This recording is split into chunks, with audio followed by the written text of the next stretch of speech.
what made you want to pick this degree and also try to go into debt for like another $100,000, something like that, potentially? I'm really into the health side of it. And I know being a physical therapy that's where the money is really. Physical therapy, chiropractors, occupational therapy. It's not really a lot of money in the personal trainers. You can, but Really? it's a slow climb. You have to Okay. build your clientele over So let me time. so let me ask you a question, right? You have slow climb versus crazy debt. You have slow climb versus crazy debt. The crazy debt is still going to take you 4 to 6 years to amass, is it not? It's 3 years of grad school, and you'll be coming out making six figures, Six but figures? you definitely did six-figure debt as well. Yeah. So look, here's what I would do just to make this as because I come from a place of, if I was in your shoes, what would I do? Right. There's what you want to do and what you need to do. There's a difference. I'm not here for what you want to do. I'm here to tell you maybe what you need to do, right? That's the important Yeah. part. So if I'm you, I'm 22 years old and I have $4,000 to my name, but I'm broke because my net worth is basically super negative. What's my priority? My priority is I want to get a job that maybe is involved in this field that I want to get into, right? That way I can make money, but I can also grow in my experience. I also want to be applying for over 100 to 200 scholarships, and I want to find a way to do grad school without any debt. That's the main thing.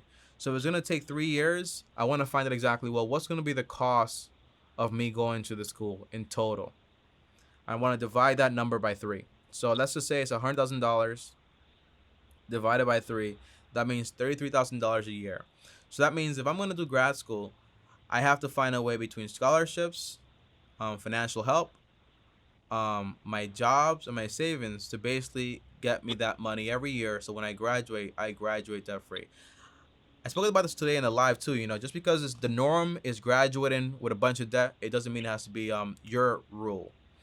So Yeah. if you do want to do this, before I do this, by the way, and I decide to get into this, because again, right, we could have this whole plan right now, Troy, and I can give you this whole plan, and then you can do this whole thing for 1 year, then you drop out and you have a bunch of debt, and you never exercise anything.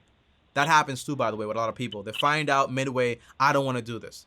So what I would do is, I would take the next, for example, today, dedicate 4 to 8 hours towards doing the rule of 10, meaning I'm gonna write down my top 10 degrees that I'm most interested Yeah. in. Right, the good thing is you graduated, so you can basically skip all the genetic courses and all that stuff. I'm gonna write down my top 10 degrees that I actually want to get into. Right. Right. Once I do that, I want to study every single one of them. So what's going to be the growth in this industry? How much money will I make? On top of that, also, what's the competition like? What's the day-to-day like? You can also check, for example, LinkedIn and ask people questions that are actually in those fields. Once you're done with this stuff, like a research paper per like career, then you cross off. You cross off the ones you're actually not that interested in. Once you find out based on the research, you're left with three.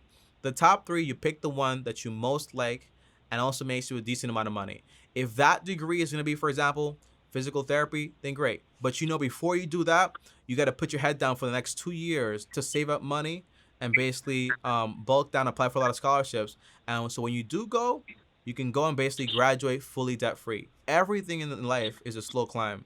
The only way to basically advance a lot faster is by getting into crazy debt, but then you have leverage and then potentially you have a lot more risk. Does that make sense?